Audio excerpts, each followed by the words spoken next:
Ya, listo, ya vamos a comenzar.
¿Ya estamos? Ahora sí, muchachos, nos podemos quitar en lo que es el, el micro. Muy buenas, señores. ¿Cómo están? Quiero dar la bienvenida a todos y cada uno de ustedes a este primer webinar internacional que está siendo realizado por el Instituto Libertador, porque el Libertador te cambia la vida. Tenemos como invitados especiales a los chefs de los siguientes países, comenzando con una gran persona, gran cocinero, de gran trayectoria a nivel nacional e internacional, al chef Adolfo Perret, del restaurante Punta Sal. Tenemos al chef David Calkin, de Chile, miembro de la Academia Culinaria Francesa. Tenemos al chef Jonathan Gastulo, de Perú, que ahorita radica en Zaragoza, España. Tenemos al chef Javier Ponce, ¿sí? Con una gran trayectoria, está en la ciudad de Quito, Ecuador.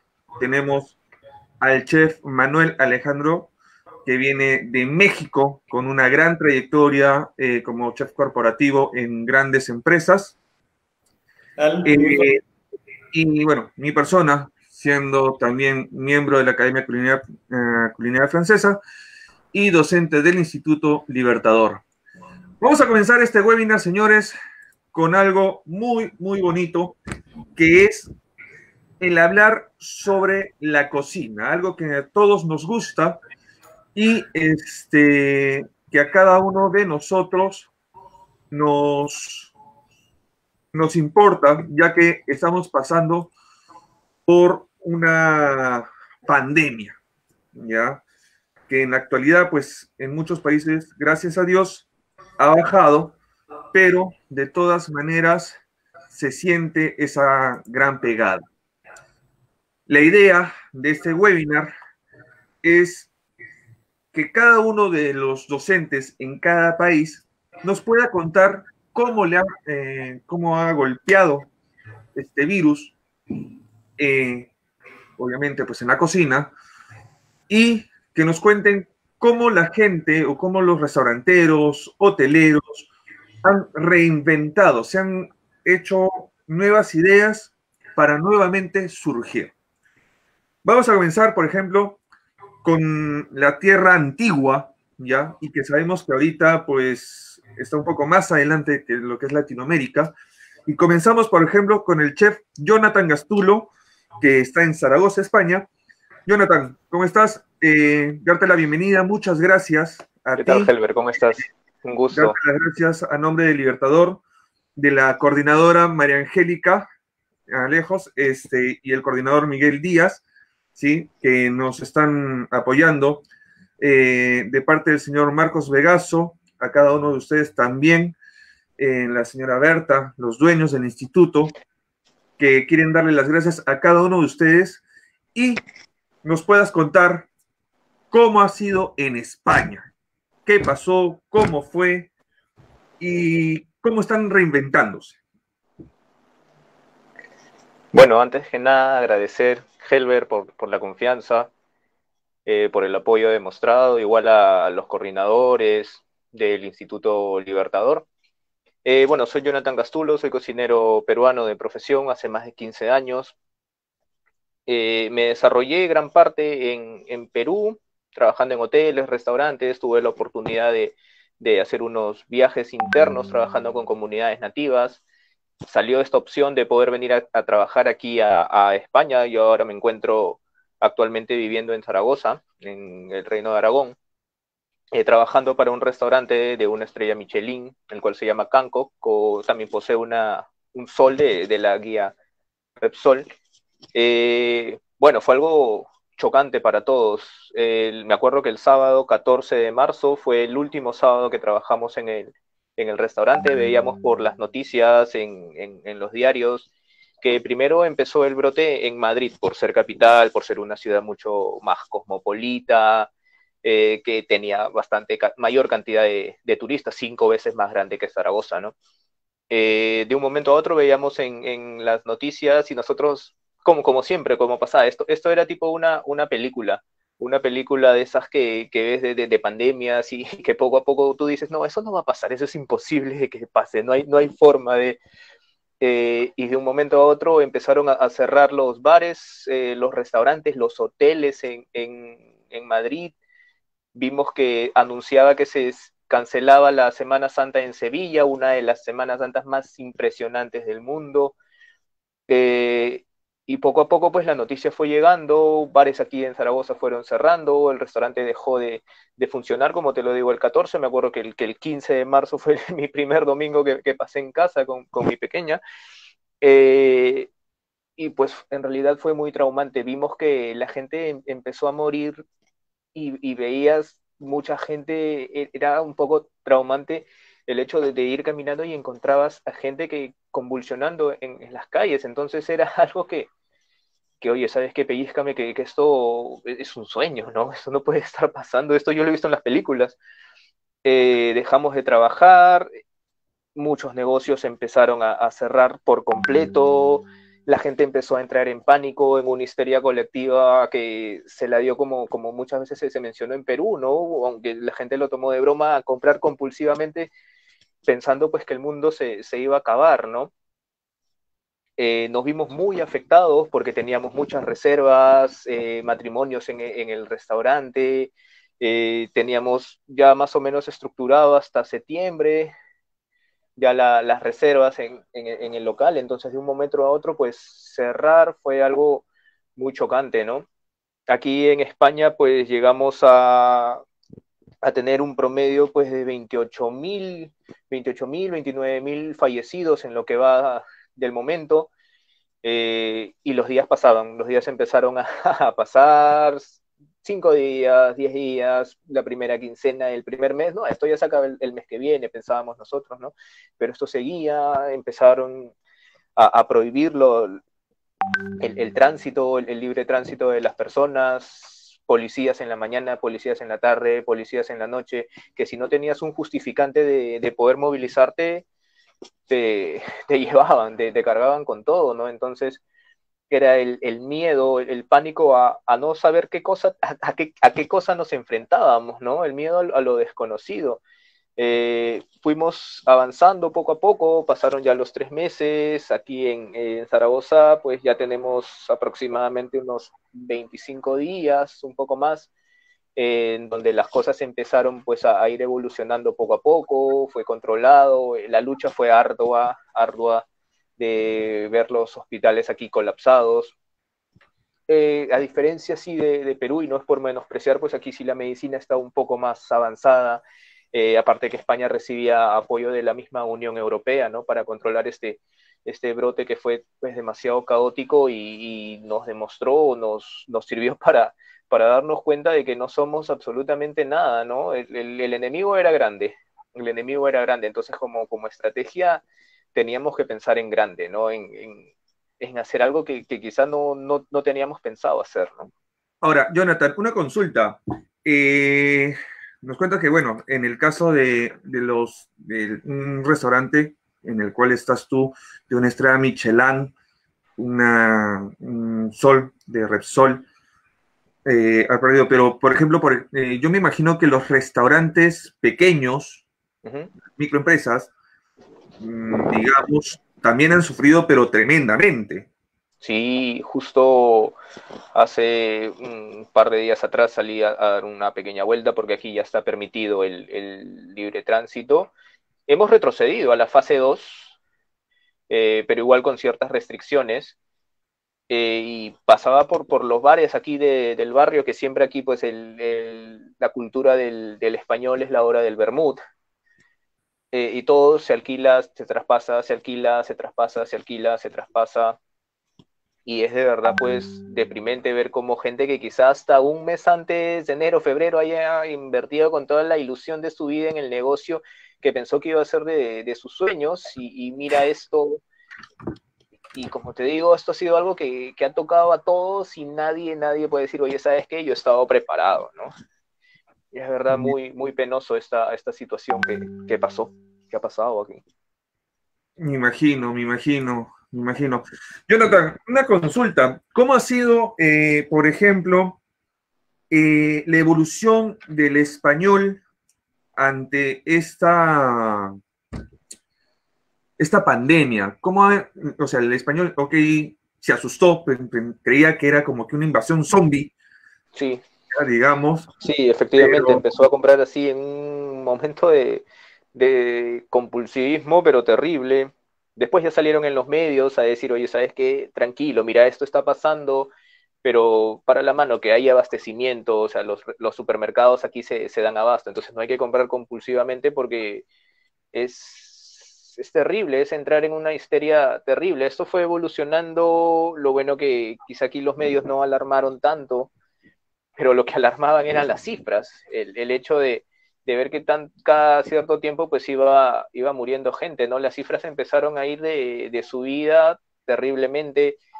Yo no salía de casa, mi mujer no salía de casa, no salíamos con la pequeña, entonces hemos estado guardados y si iba, pues iba un momento al supermercado que me iba y me venía en 45 minutos y no más algo puntual, algo muy... puntual, así, llevaba una lista y ya sabes que esto y a casa y ya está. Y si te Y pues olvidabas, aquí hasta la tratar siguiente... de, sí, de aquí hasta de acá a una semana o 15 días, ¿no? Entonces nos absteníamos con poco y con lo que teníamos, pues, a ver, la invención, ¿no? Venga, vamos a ver la invención de cada uno, ¿no? Hasta alargar a los 15 días y volver otra vez, 45 minutos a calle y nuevamente repetirlo, repetirlo así. Ya. Pero es que Y ahora, era una etapa de miedo cuéntanos, y no sabía hasta qué.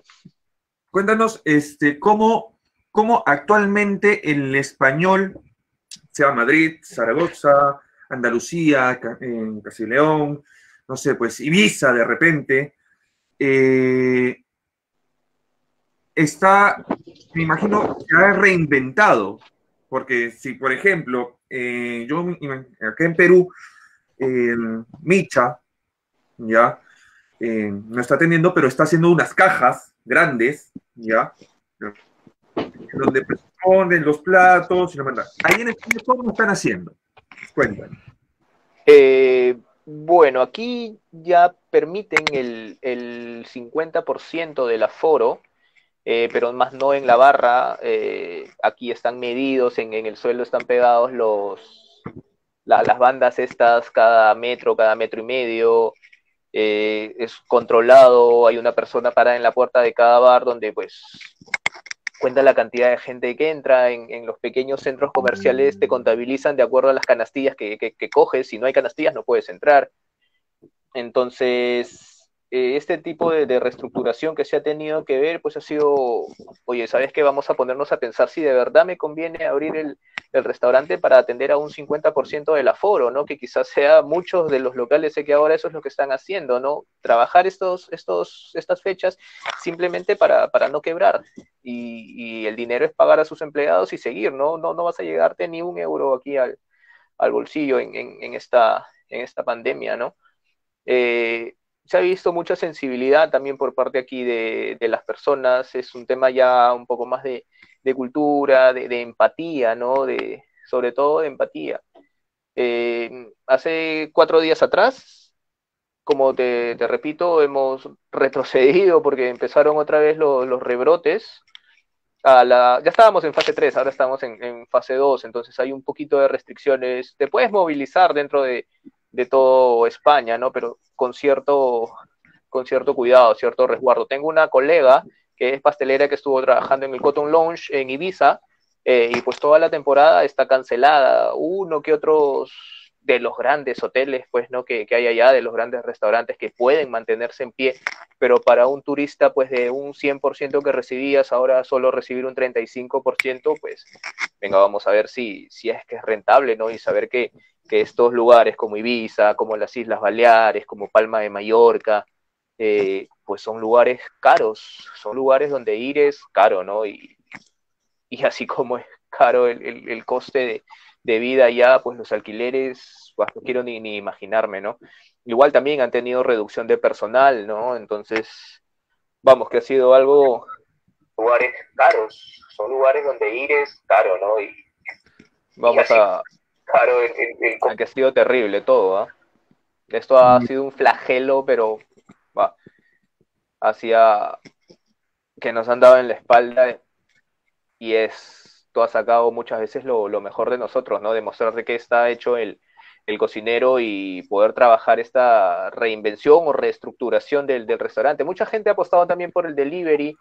Nosotros no, en el restaurante donde estoy no hemos apostado por el delivery porque, bueno, bajo la filosofía que se maneja Hancock, es vender también experiencias, ¿no? Y como que es un poquito complicado entender este concepto si es que quieres vender experiencias dentro de un tupper para llevar, ¿no? Entonces, es la filosofía que siguen aquí, nos regimos a eso, pero hay muchos de los bares que sí han optado por esto, ¿no? Por ese tema del delivery.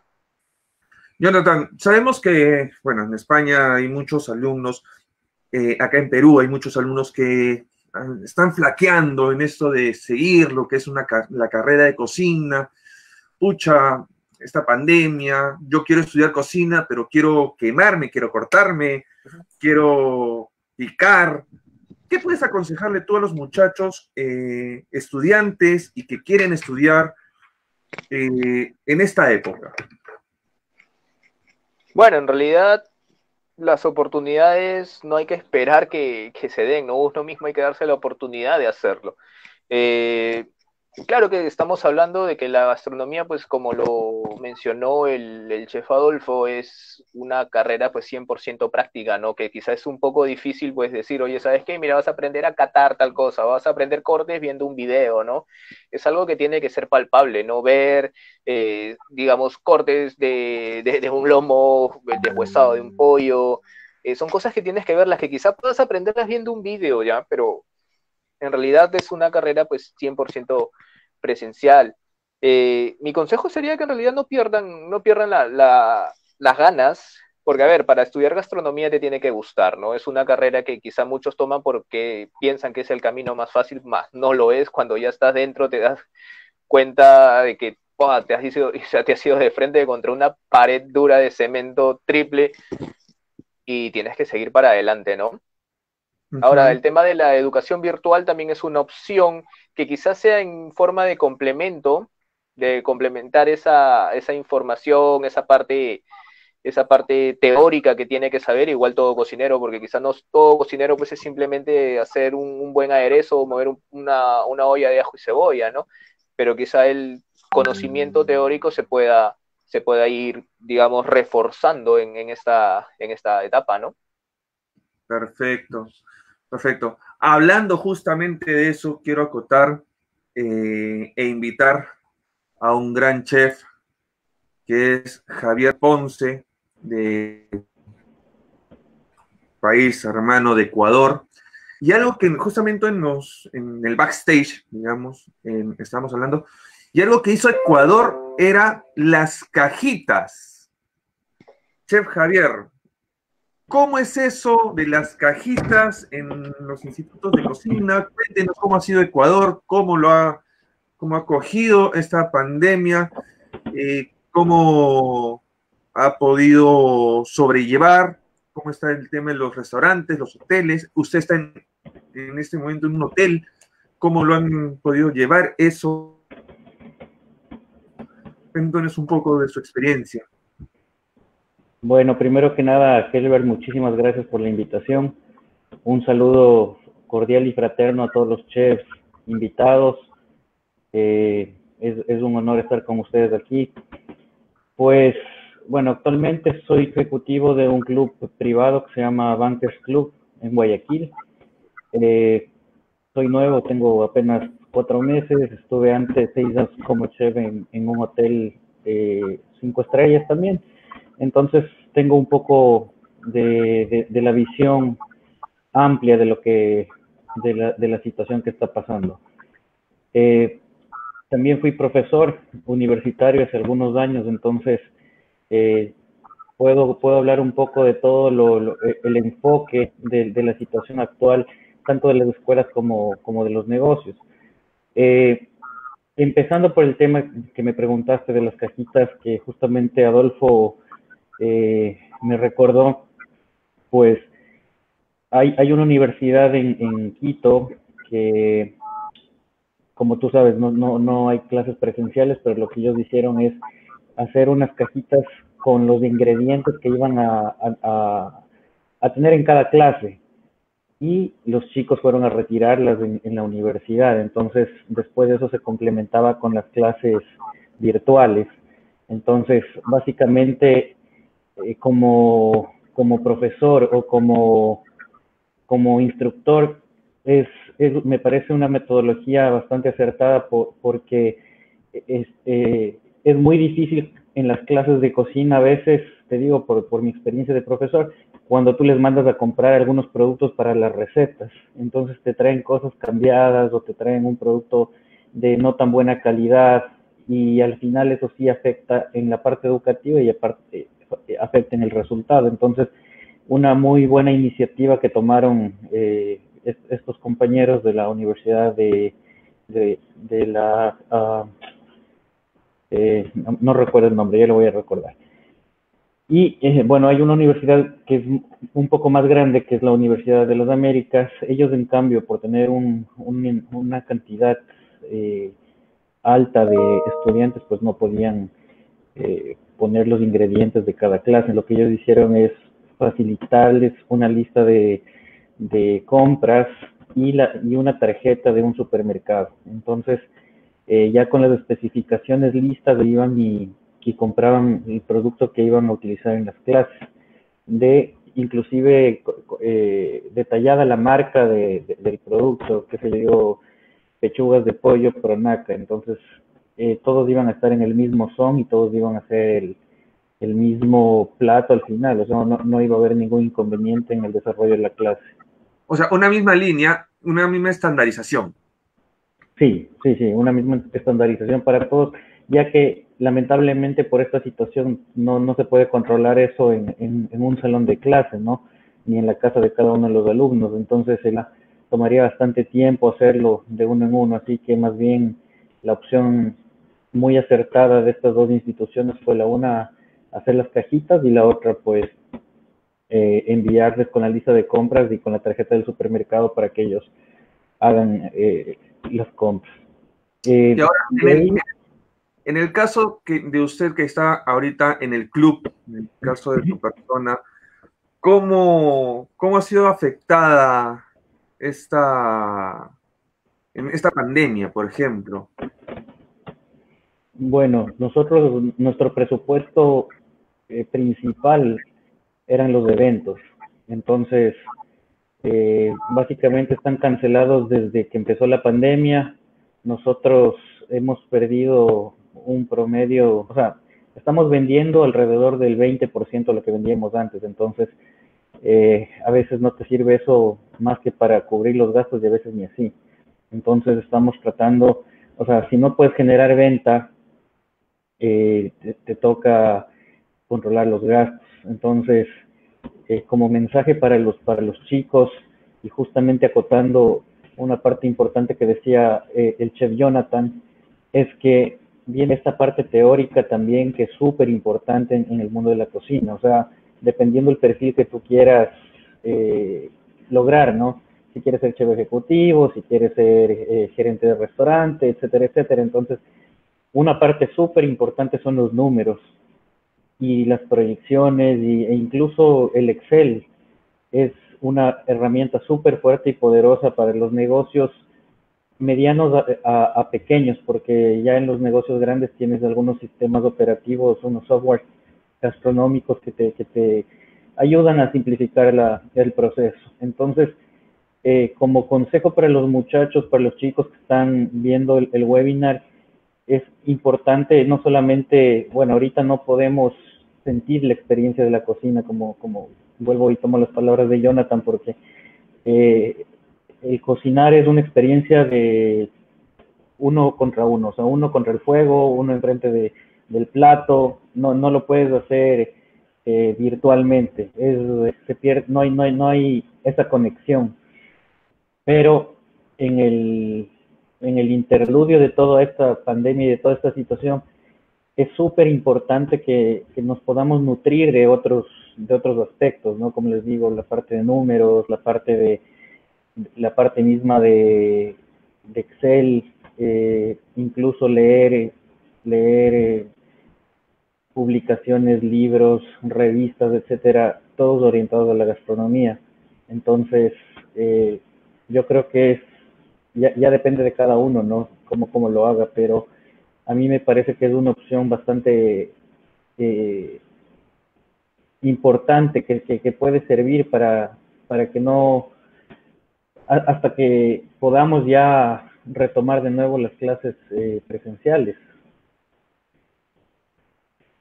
Perfecto, perfecto, Chef Javier. Es un honor de verdad, a nombre de la institución, tenerlo dentro de este webinar.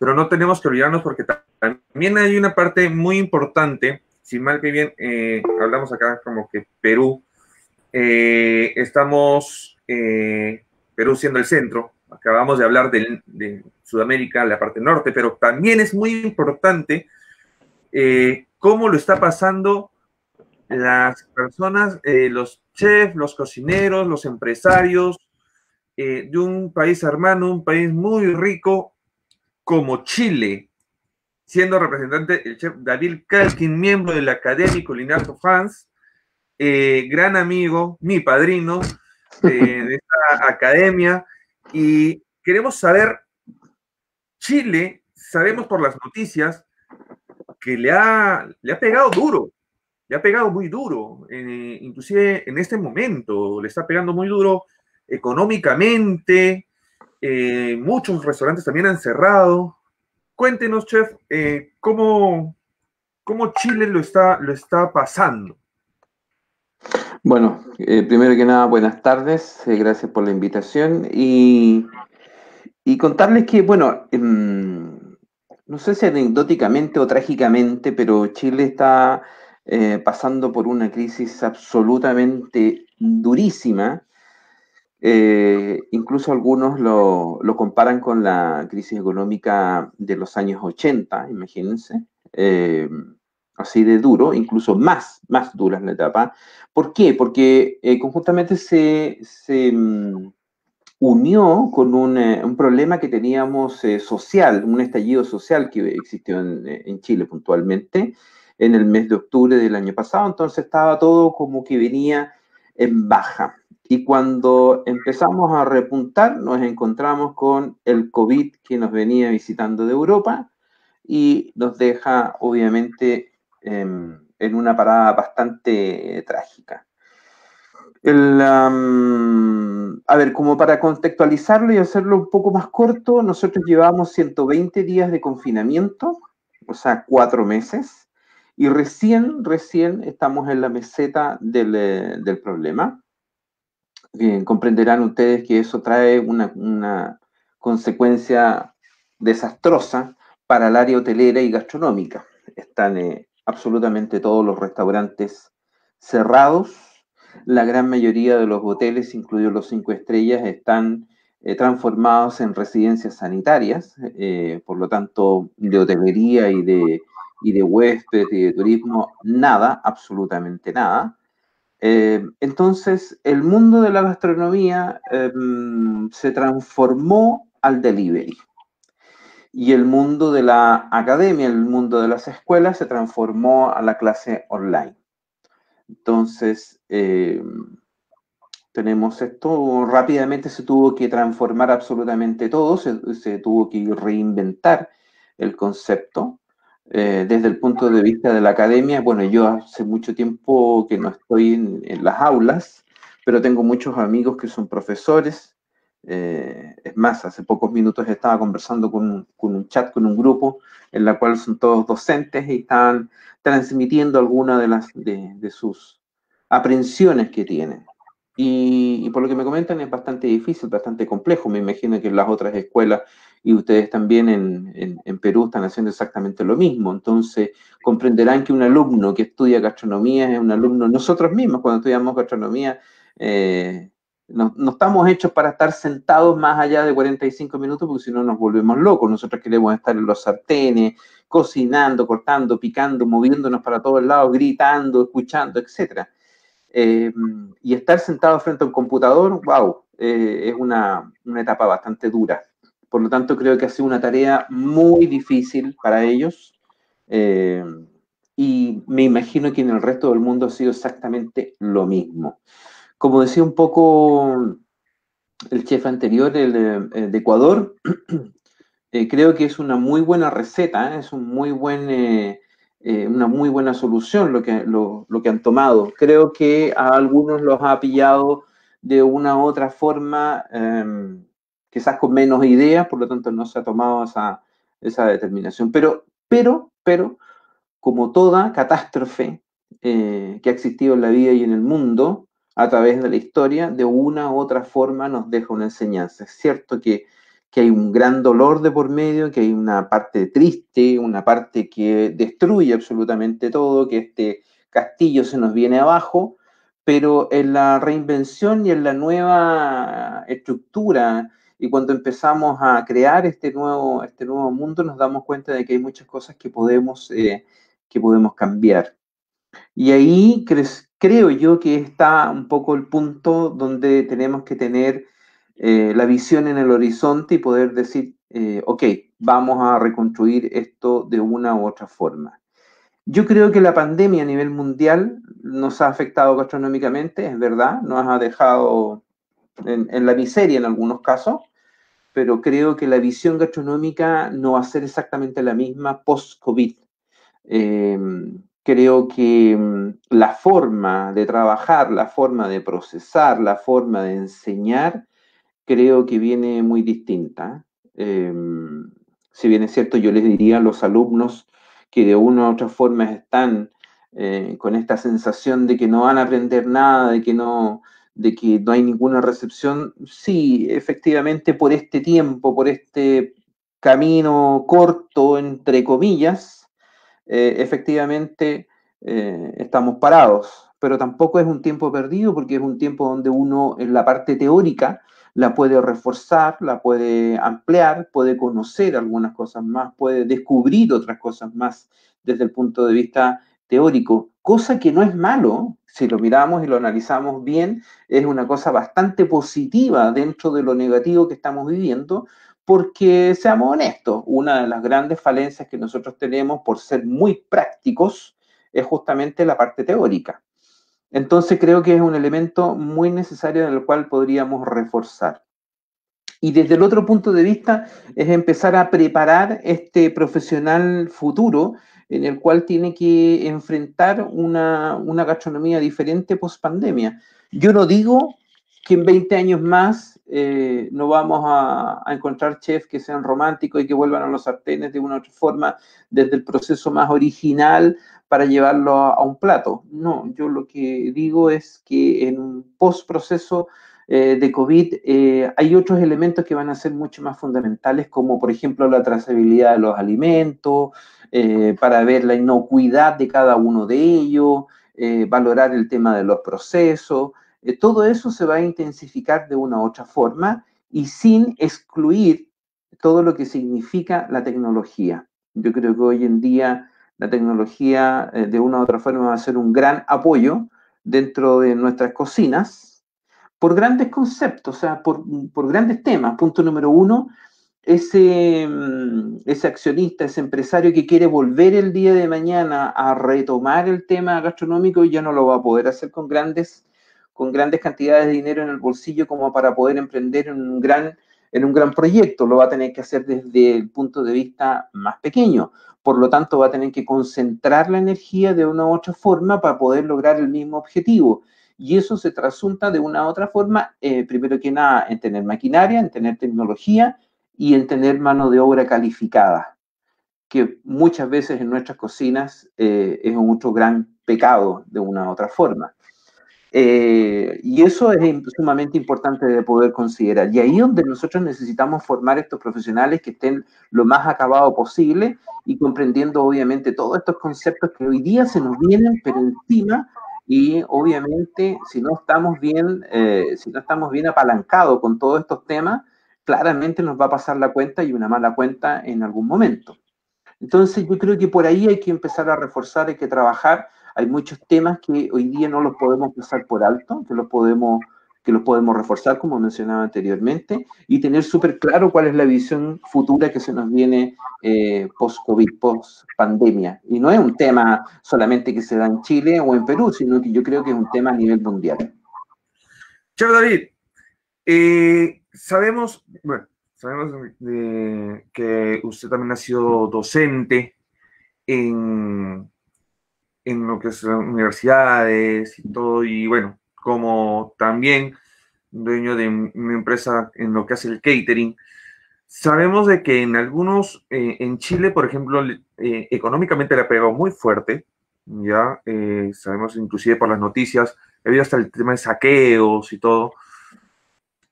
Los restaurantes, ¿cómo están reinventándose? O las microempresas, ¿cómo se están reinventando? ¿Cómo están haciendo? Hoy día el concepto bueno, hay muchos restaurantes que cerraron, definitivamente bajaron la cortina, despidieron al personal y cerraron definitivamente. No es una bajada de cortina para poder decir, oye, regresamos en un poco tiempo más, no, sino que sencillamente desaparecieron del sistema. Algunos otros se están dedicando a todo lo que es la cocina delivery. Entonces inventaron una carta más pequeña y obviamente venden al sector, sobre todo los restaurantes que están en sectores residenciales, obviamente venden su carta más reducida a la gente o en el lugar donde existen personas que le puedan comprar. Obviamente todo esto, bueno, en Chile ya el tema del concepto del Uber Eats, el Rappi, el Pedidos ya, que son todos estos motoboy, es lo full que existe, son las únicas personas que están transitando por las calles y son ellos los que llevan de una u otra forma el alimento a las casas. Todo se pide por internet, todo se pide por estas aplicaciones que existen. Y de una u otra forma se han tratado de mantener o han tratado de seguir existiendo de esa forma. Todos los chefs, todos los grandes chefs o los famosos chefs se volcaron al tema del delivery y al tema de una u otra forma también compartir sus mejores recetas a través de internet, a través de Instagram, hacer un montón de cosas. Sucedió algo anecdótico de una u otra forma. En Chile, donde estamos la gran mayoría por mucho tiempo confinados, nos transformamos todos en grandes cocineros y hoy día todo el mundo, creo que la entretención o de una u otra forma para poder pasar esta cuarentena, están cocinando. Y todo el mundo muestra un poco cuál es su gracia. El pan, yo creo que la venta de pan ha bajado muchísimo porque está todo el mundo haciendo pan en sus casas. Todo el mundo haciendo pan, inventando recetas nuevas, dando el auge a la ¿cómo se llama? La masa madre. La masa madre, justamente. La masa madre, todo el mundo está haciendo su propio pan. Créanme que ha existido un mundo distinto y creo que todo el mundo ha descubierto también una forma de comercializar sus productos distinta. Tengo mis dudas que cuando termine esto se pierda. Yo creo que esto es una evolución. Yo creo que tanto como las redes sociales, esto mismo que nosotros estamos haciendo, el de comunicarnos, el de poder tener una reunión, yo creo que son herramientas que siempre existieron. Pero el tema es que nunca habíamos tenido necesidad de utilizarlas como hoy. Yo dudo que en un par de meses más a lo mejor queramos hacer, no sé, unas charlas técnicas o una reunión de chef y podamos hacerlo. Ojalá Gelber nos invitara a Lima, que es espectacular nuevamente, como lo hemos compartido en algunos casos, pero creo que hoy día la ocasión sería el hacerlo a través de estas plataformas, que es mucho más rápido, mucho más simple y mucho más entretenido, y llegamos a muchas más personas también. Entonces, palabra que vas a estar otro webinar y vamos a tener al chef David Calkin dando un webinar de cocina para el instituto. Exacto, ni un problema, pues cuenten con eso cuando quieran. Ahora, también es muy importante el que, como tú dices, el que era ingeniero o era de sistemas, todo el mundo se ha transformado y ha sacado ese cocinero, que es del humano de por sí, ya desde sus inicios, todo el mundo cocina hoy. Y como dices, todo está de moda el hacer pan. Y hacen sus nuevos negocios. Pasando a esto, quiero darle la palabra a un gran amigo también, a Alejandro Bastidas de México, ¿sí? Un gran chef que tiene el tema del catering. ¿Cómo ha combatido o cómo ha pasado el tema de la pandemia y cómo han hecho, por ejemplo, la competencia entre los que están haciendo sus propios caterings con las empresas? ¿Cómo ha sido este meollo? Ok, bueno, antes que nada, gracias por la invitación, un saludo a todos los colegas, un saludo a toda la gente que nos está siguiendo.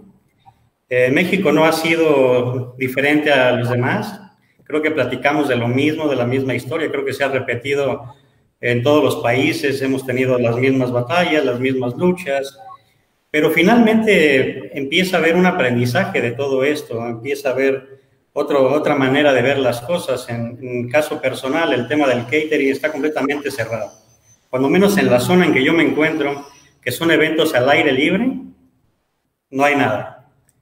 No hay ahorita posibilidades, los matrimonios, las bodas están canceladas hasta finales de año, no hay nadie haciendo reuniones de más de 15, 20 personas, estamos sobreviviendo igual con comida para llevar, que ahí hay otro tema.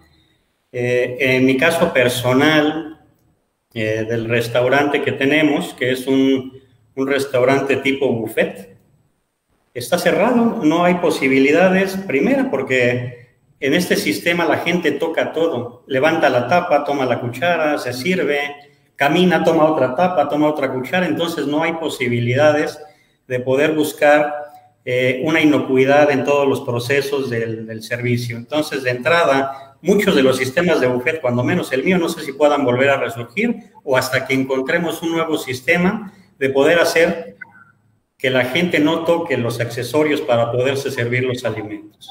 Entonces, ahí partimos con un déficit de problemáticas y que esto lo vamos a encontrar.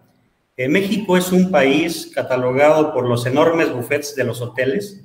Los hoteles en casi todo México, el desayuno es buffet en enormes cantidades y todo se toca con las manos, cucharas, cucharones, el vaso, los cubiertos. Entonces ahí tenemos ya una gran problemática que creo que se va a tener que migrar a otro proceso de servicio. En el tema de lo de la comida para llevar, pues finalmente el gran negocio lo está haciendo las empresas de comida para llevar, como lo comentaba David, efectivamente, pues todo Uber Eats y todas estas empresas han sacado ventaja de todo esto.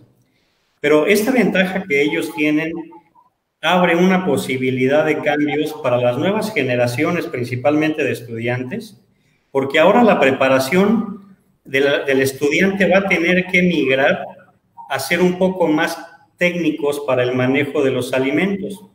Van a tener que aprender a manejar temperaturas, tiempos, sistemas de enfriamiento, sistemas de vacío, para poder llegar a un objetivo final que es el consumidor. El restaurante tradicional está hecho para preparar un plato y entregarlo a la mesa. Y nosotros estamos educados para poder preparar alimentos al momento y ponerlos en la mesa para que alguien lo deguste. Cuando ese sistema nosotros lo migramos a un sistema para llevar, ya no hace el mismo efecto, cuando menos en México, y yo sé que en muchos países también. El pedir comida para llevar es porque no había de otra, porque no hay como comerla en el lugar. En México los tacos, si no te los comes en el puesto de la calle, no sabe igual que llevarlos a tu casa. Unas carnitas. En todos los países. Entonces de ahí, el razonamiento de la preparación de alimentos va a migrar a otro sistema. Vamos a empezar a trabajar de atrás para adelante. Es decir, la última parte, que es la del consumidor final, ese va a ser el parámetro para empezar a cocinar. Porque lo que yo quiero es que la gente deguste los alimentos en perfectas condiciones justo cuando va llegando a su casa.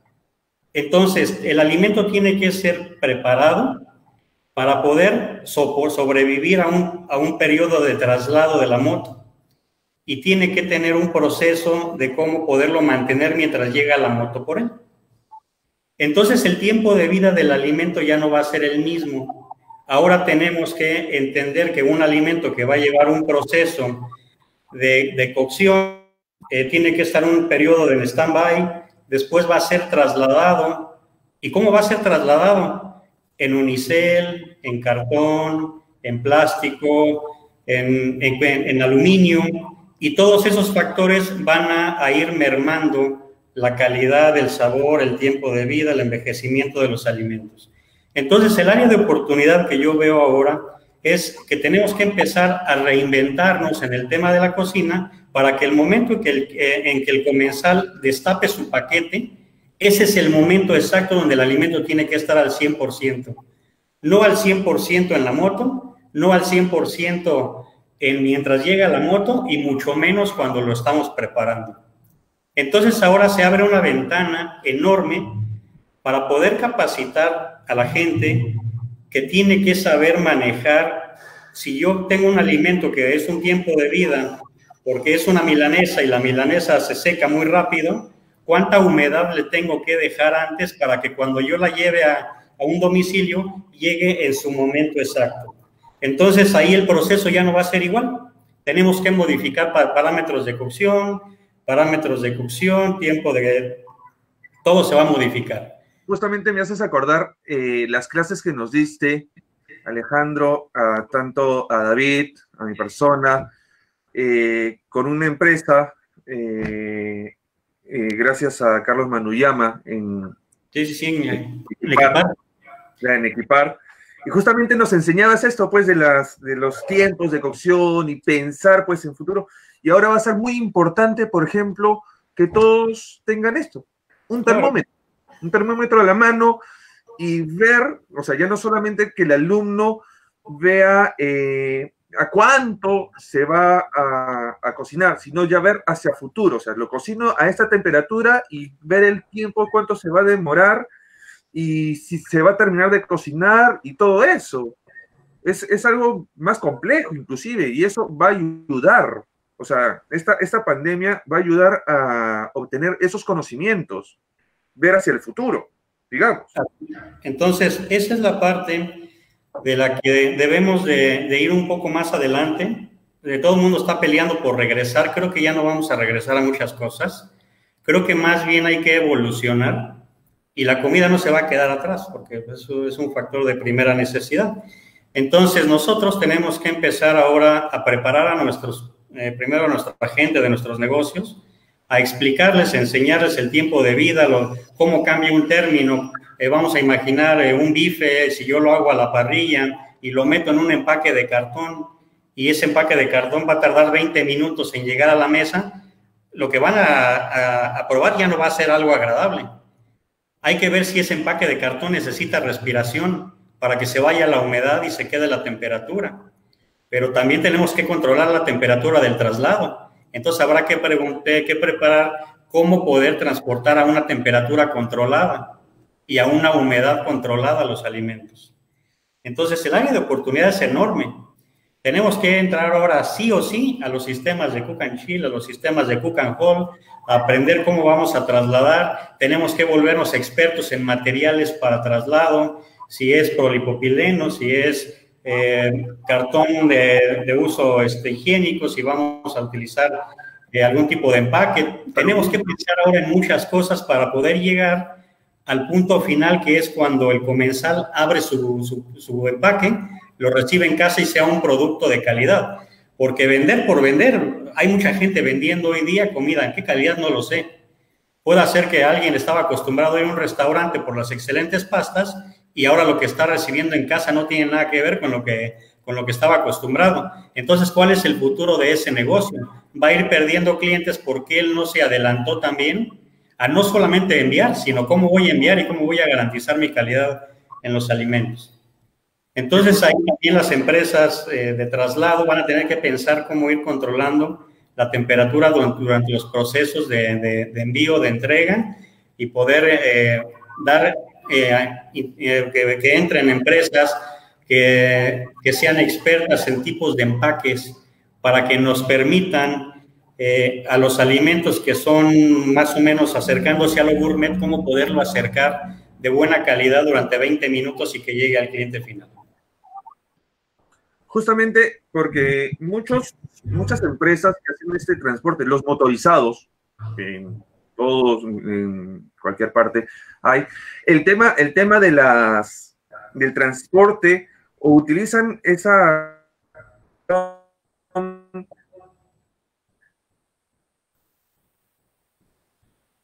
de fibra de una, o bueno, ya no acolchonada, ¿sí? Tipo las que utiliza pues las marcas de pizzería para mantener calientita la pizza, pero no va a ser lo mismo, pues como tú dices, la pasta de un restaurante, pues 4 o 5 tenedores que lo está pasando, lo pone en una cajita de cartón o en las de aluminio con la tapa de Tecnopor. Entonces es muy específico. Y como dices, el tema de la carne, mantener la temperatura, mantener la calidad, es aprender justamente el Cook and Hold, que es muy importante en esta época. Sí, el ejemplo es bien simple. O sea, el inicio de la cajita de la moto para llevar era una pizza, que era lo que se transportaba. Dentro de esa cabina hay mucha humedad, porque yo la cierro y obviamente el choque térmico provoca humedad. Por eso es de que la pizza tiene que ir dentro de una caja, porque la caja permite que la humedad no salga y que la temperatura se mantenga. Pero si tú le quitas la caja a la pizza, imagina que vas a recibir después de 20 minutos una pizza en una hielera, porque no es otra cosa más que una hielera. Entonces, si nosotros pensamos que así como alguien tuvo que hacer una caja especial para una pizza para que fuera introducida dentro de un empaque térmico para que pudiera llegar en buenas condiciones, se tiene que pensar de la misma manera en qué va a pasar con la pasta, qué va a pasar con el pollo, qué va a pasar con una carne a la parrilla, qué va a pasar con una ensalada, que obviamente tenemos que manejar una temperatura diferente. Tenemos que pensar en muchas cosas antes de ofertar un delivery profesional.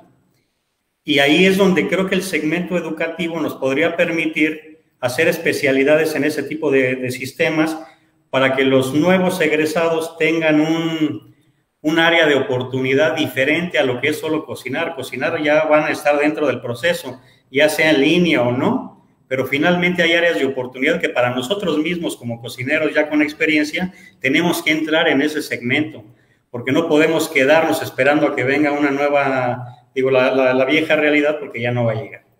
Entonces, si nosotros estamos mermados en la capacidad de nuestros restaurantes, que significa que ya no son negocio, porque si cuando los teníamos llenos batallábamos para mantener abiertos, ahora ¿qué va a pasar?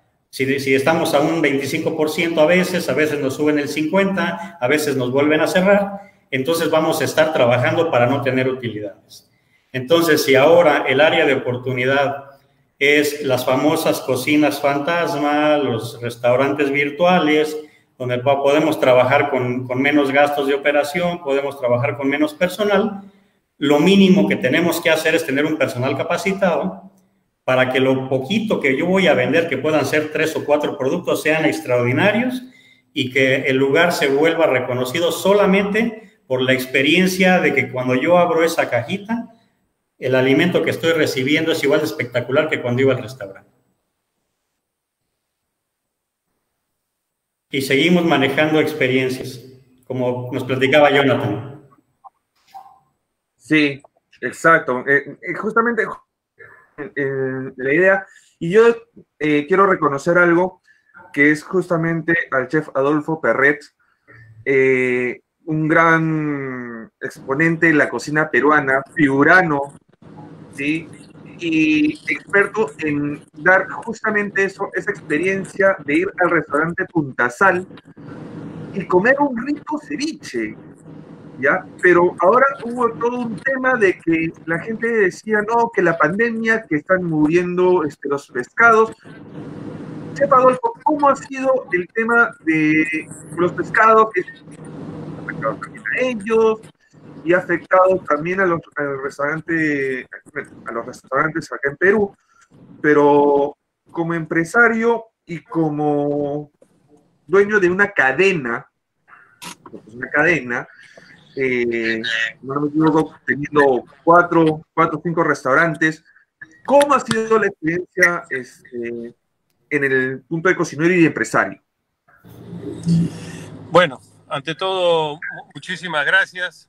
He hecho un alto aquí en el camino, me he orillado como debe de ser para poder conversar de la manera más correcta y con la seguridad del caso.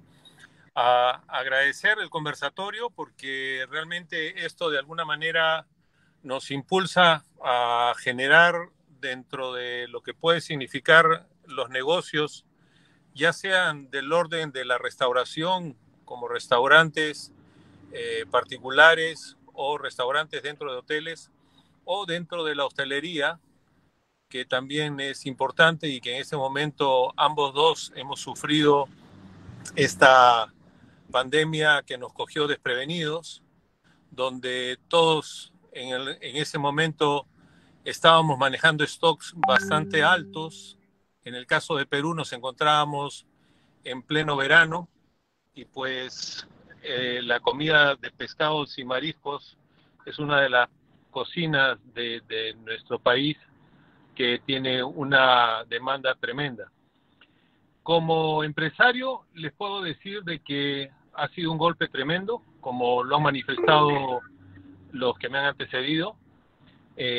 Tomar acción de algo que viene de repente y que de alguna manera también es incierto, les puedo decir de que algo de experiencia he tenido, sí, porque en el pasado mi restaurante tiene alrededor de 34 años que va a cumplir este año, y he pasado de evaluaciones, cambios y giros bastante fuertes de políticos, en el caso de presidentes, donde han dado ciertas shocks económicos.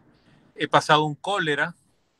El cólera probablemente se sintió tan igual como el golpe de la pandemia del coronavirus, pero con la diferencia de que tiene otra forma de enfrentarse. En este caso hablamos de bacterias, ¿no? Como salmonella, Escherichia coli, hepatitis, pero el virus no es un una bacteria. El virus está activo o inactivo. Entonces, es otra forma de enfrentar el problema y tiene otra forma de abordarse. Empresarialmente ha sido terrible porque uno tiene que dejar de trabajar y al dejar de trabajar y manejar los stocks que habías tenido, hay que ver qué haces con ellos y no sabes qué hacer, qué decisión tomar. Hay que reunirse y actuar de la manera más rápida. Hay que informarse para poder ver de qué forma puedes enfrentar y cuáles son los argumentos que puedes esgrimir para hacer A, B, C o D, dependiendo del plan y de la forma como lo quieras enfrentar. Duro para un empresario, sí, porque esto significó pérdidas de mercadería tremendo, pero también significó una gran oportunidad para mostrar la solidaridad de muchos de los empresarios en el caso de teniendo su mercadería y no pudiéndola vender.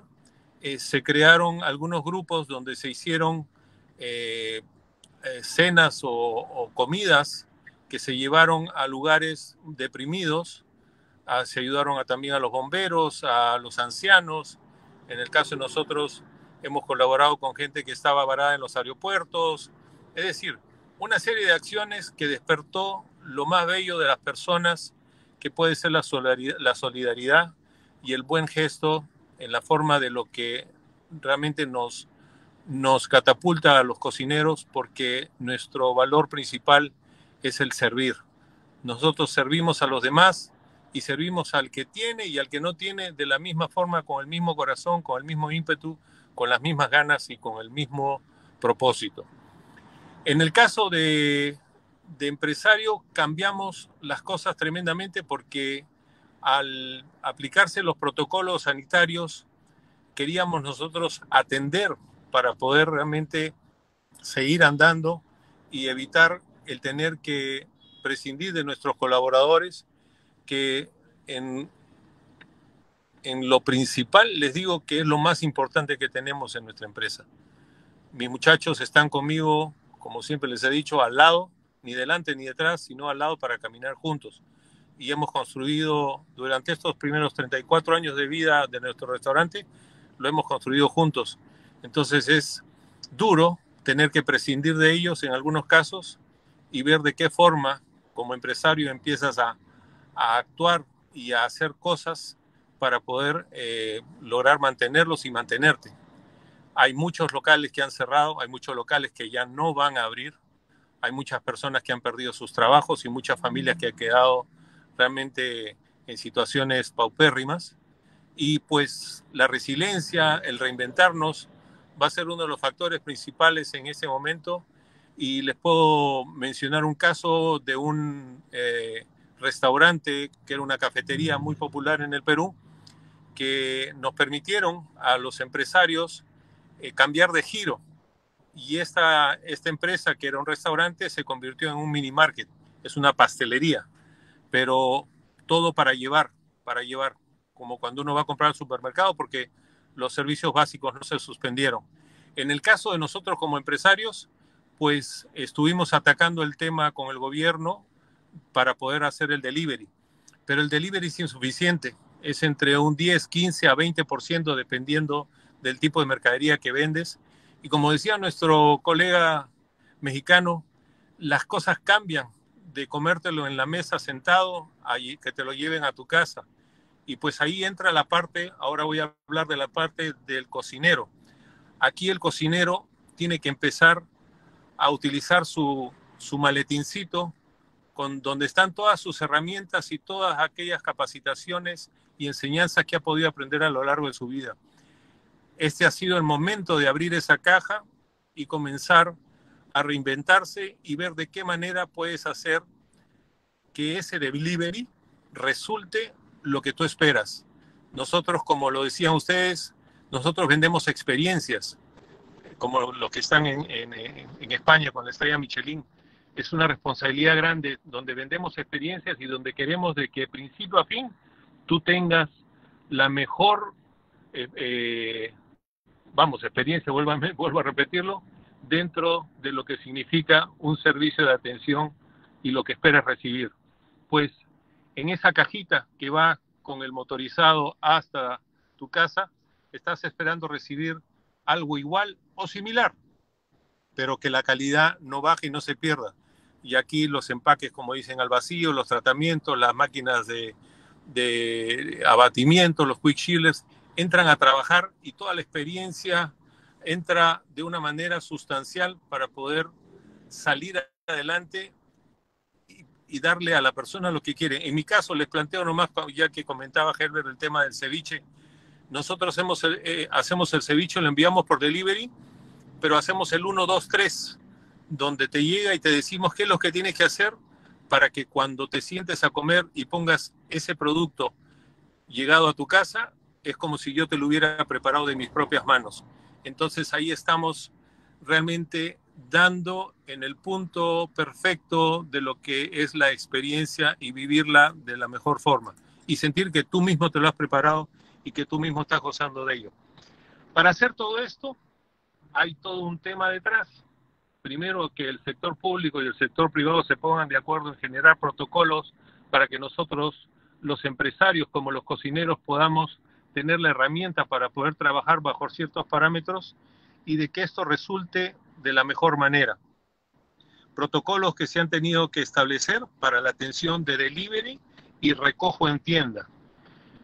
Los EPP, que son los equipos de protección personal, los que atienden frente a la persona, tener mascarilla, tener una careta acrílica, una cofia, tener el gel desinfectante, tener el alcohol isopropílico para desinfectar también a las personas que van a entrar al negocio, los pediluvios para que puedan pisar ahí, y los termómetros de temperatura para ver de que tu personal está de la manera correcta, bajo también una pregunta que se le hace para saber dónde ha estado, cómo ha venido. Protocolos que van desde que el personal sale de su casa hasta que llega al restaurante y de la forma donde debe de guardar sus zapatos, donde debe guardar su ropa de la calle, y luego de bañarse o asearse, ponerse el uniforme nuevo, uniforme que no sale a la calle, se lava in situ o en las lavanderías, y ese empleado se pone un uniforme limpio cada día. No sé si puedo continuar un poquito más. ¿Sí, Herbert? Sí, claro, claro. O sea, Ya. lo que tú nos estás explicando es que en tu restaurante tú mismo, o bueno, me imagino que en los demás restaurantes en el resto del mundo, también deben de haber hecho sus propios protocolos como lo que has hecho tú, con tu personal,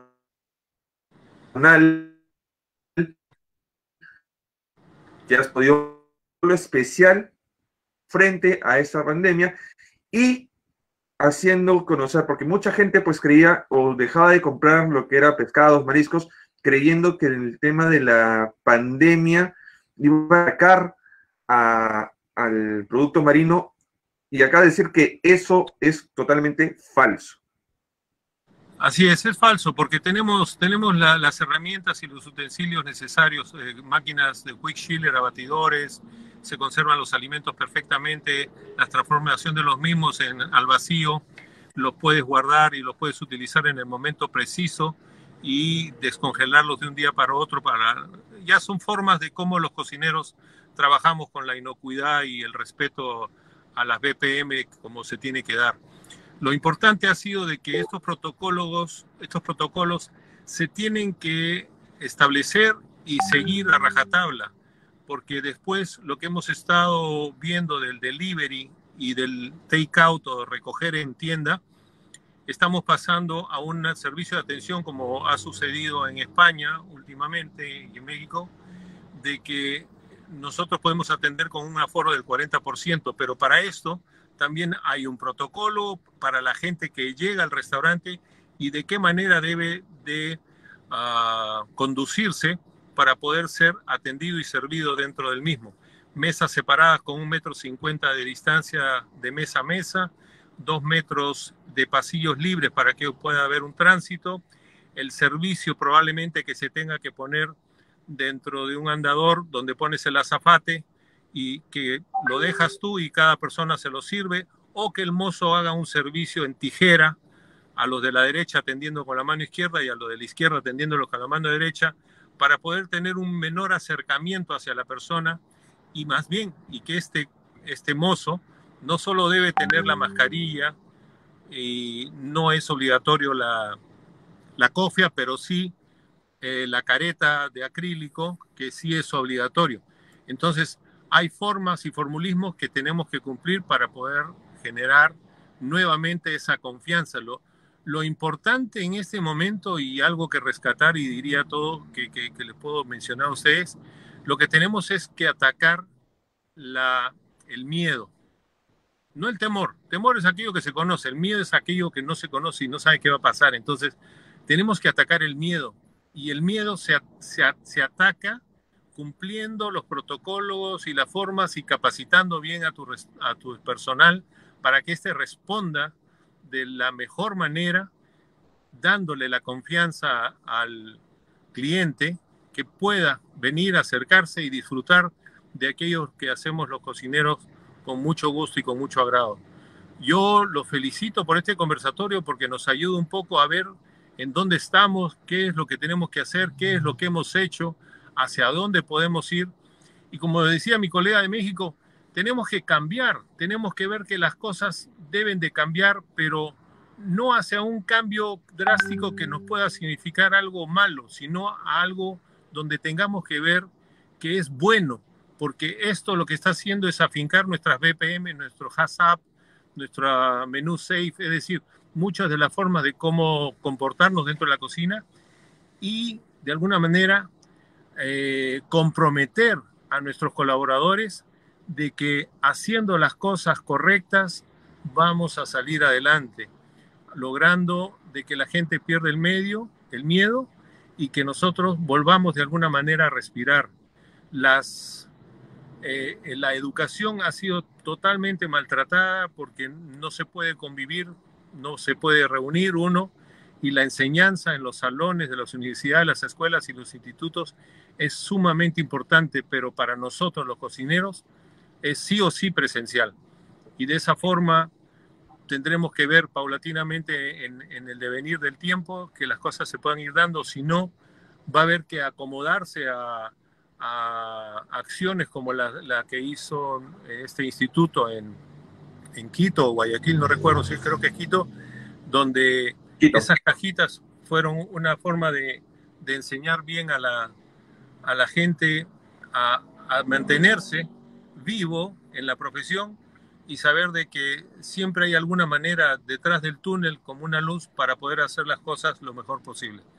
Yo los felicito por esto y gracias por permitirme decirlo, hablarlo y compartirlo, porque es bueno que se sepa qué hemos hecho los empresarios, y en mi caso, empresario y cocinero a la vez, poder abordar los dos temas con la misma sensación de que estamos ante un problema, sí, pero siempre detrás de un problema hay una oportunidad. El tema es empeñarse, y para trascender hay que ser diferente. Entonces, lo vamos a lograr. Si tenemos capacitación, si los chicos en las escuelas, en las universidades y institutos se preparan bien y los profesores hacen su trabajo, pues lo que vamos a obtener en el futuro son empresarios y emprendimientos a todo dar, y sobre todo beneficiando a sus países, porque esto va a traer más turismo. Y en el caso del Perú, por octavo año consecutivo tenemos una mochila como el mejor destino cultural y gastronómico, y con el respeto a mis amigos de México, porque también tienen una cocina extraordinaria, y la cocina emergente de Chile, que realmente la aplaudo, porque he visto un empeño tremendo en los chicos. En España, pues ni qué decirlo, y también en Ecuador, con un ímpetu tremendo, porque saben que nuestro país, llamado Sudamérica, es una región que tiene una biodiversidad extraordinaria e insumos que los podemos poner en palestra para lograr potajes extraordinarios y encandilar a propios y extraños cuando vengan a visitarnos, y generar un turismo gastronómico extraordinario, una hostelería buena y bueno, un buen impulso del Producto Bruto Interno para nuestros países. Muchísimas gracias por escucharme. No, gracias Adolfo. Algo que también poder acotar es que ahora que la gente, por ejemplo, se ha puesto a cocinar en sus casas, a experimentar, ha ido mucho de la mano con el tema de la cocina saludable, por ejemplo. Muchas personas están con eso de la cocina, el qué comer, cómo comer, ¿sí? Comer saludable, que es algo muy importante, porque, bueno, una cosa es el ir caminando diariamente hacia el trabajo, y otra cosa es levantarte de tu cama, ir a tu oficina que está en la otra habitación, y estar pues tus 8, 9, 10 horas sentado, te paras cuando ajustas para almorzar, y sigues sentado trabajando. Entonces, teniendo una vida sedentaria,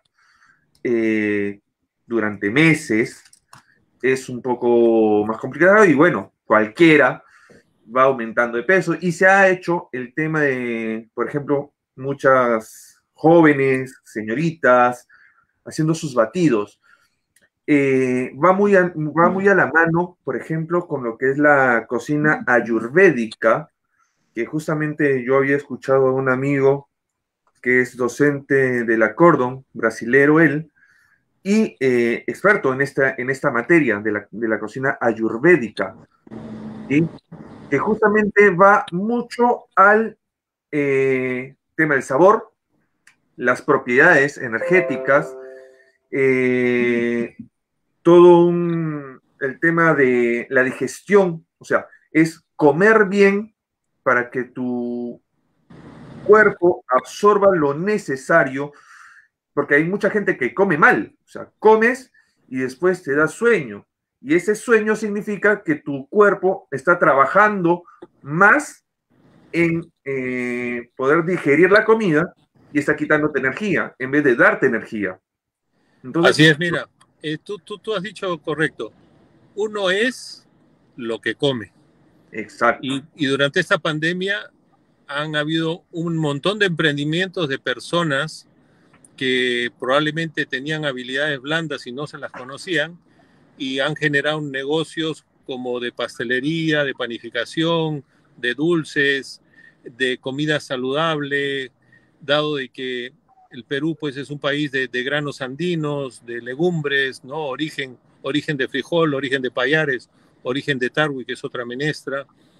Es decir, complementos que tenemos a la mano y que en estos emprendimientos la gente ha ido generando ese tipo de acción y la ha puesto en favor de la gente, de los amigos. Ha empezado por sus amistades le han dicho qué bien, qué rico, qué bueno, y luego se han ido metiendo en el tema, investigando y generando aprender a cómo comer bien y de manera no solo sana y saludable, sino también sabrosa. Entonces, estamos viendo de que los elementos los tenemos. Por ello, es importante lo que hacen ustedes como docentes, inculcar a los alumnos a la investigación, inculcar a los alumnos a otro tipo de experiencias y de atreverse a poder generar cosas, porque eso es lo más lindo de la profesión, el investigar y el conocer los productos. Y una vez conociendo el producto, puedes hacer de él maravillas. Entonces, ese es un punto a favor de nosotros los cocineros y con mucho orgullo. Ahora, también va mucho de que la gente no solamente está, digamos, empezando a cocinar, sino también, y comer bien, sino también haciendo ejercicios. O sea, ya el que menos tiene su pesa, o si no tiene una pesa, pues ya no importa. Con las bolsas y lleno de arroz, y empiezo a hacer ejercicios, y está empezando, por ejemplo, en vez de estar sentado, engordando, pues, oye, voy a hacer ejercicio, voy comiendo bien, ¿sí?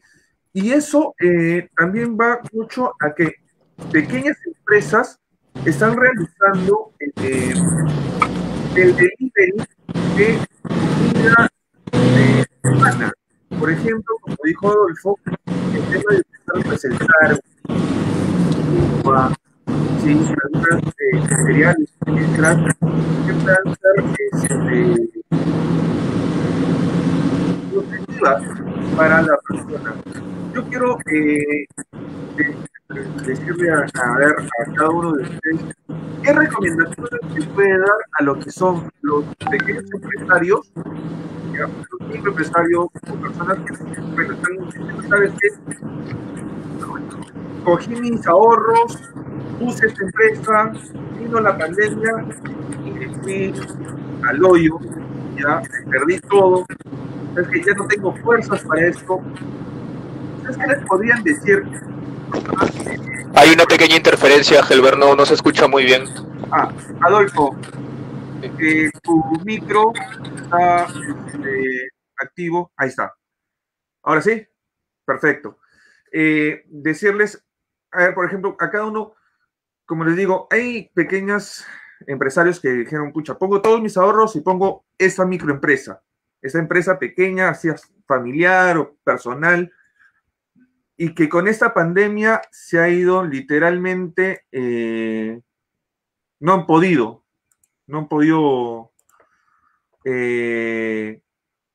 crecer.